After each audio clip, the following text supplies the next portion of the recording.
ஆண்டவருடைய அற்புதங்கள், அதிசயங்கள் இன்று உங்கள் வாழ்க்கையிலே நடைபெறுவதாக. அமைதி அருளும் ஆண்டவர்தாமே எப்பொழுதும் எல்லா வகையிலும் உங்களுக்கு அமைதி அருள்வாராக. 2 தெசலோனிக்கேயர் 3:16 எனக்கு பிரியமானவர்களே, அமைதியை தருகிற ஆண்டவர் நமக்கு தேவையான எல்லா சூழ்நிலையிலும் சமாதானத்தை தந்து நம்மை வழிநடத்துவார். நாம் ஜெபிப்போம்.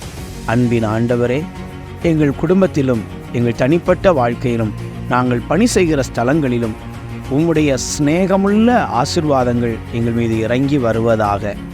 ஆண்டவரே, எல்லாரோடும் எல்லா சூழ்நிலையிலும் சமாதானத்தையும் அமைதியையும் நாங்கள் கண்டு நிறைவான மகிழ்ச்சியை காண அருள் புரியும். எங்கள் ஆண்டவர் இயேசுவின் பெயரால் ஜெபிக்கிறோம் நல்ல பிதாவே. ஆமேன்.